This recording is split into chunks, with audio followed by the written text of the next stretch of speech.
awareness for the general public, for ranchers, for agency leaders and lawmakers of the significance of the two-lined spittle bug and the impact that it's going to have to Hawaii's agriculture and livestock industries. My heart really sank, and I realized that this is going to change our lives forever. One of the most saddest things is of Mauka when we would go up there and we would see a pasture hit. It looks like someone rounded up the grass, and you would walk through the grass that's about this high and you would kick it and it would just fly in the air, and it's like someone rounded up your whole pasture. What really struck me was the fact that you could swipe your hand over the forage and it was dead all the way to the roots. All of a sudden my eyes opened to the extent of what was going on, because as the insect pest moved into the higher elevations, we started seeing this classic dieback.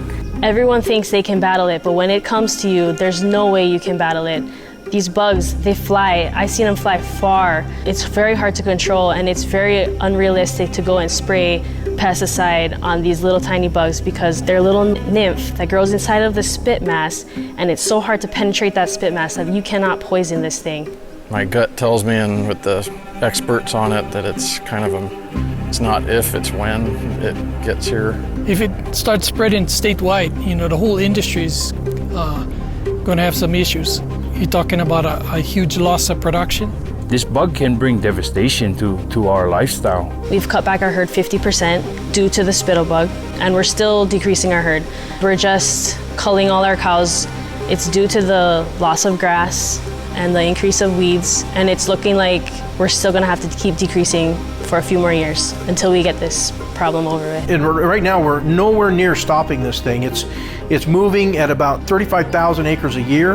I mean, when it gets into an area, like I said, right now it's catastrophic. If it gets into this Waimea Plain, they control 65% of the cattle in the state. It would be economically devastating if it got here. The cattle industry in the state would just almost evaporate because of that. And God forbid it gets to one of the other islands. The type of help that the ranch would need, I think, is awareness in the community, first of all. I think the research is extremely critical. It's got to continue. But I also think that, this is not a rancher problem. This is a statewide problem. This is the state's problem. So the research that the university is doing right now needs to continue to be funded extensively to back up the money that is then put out on the land.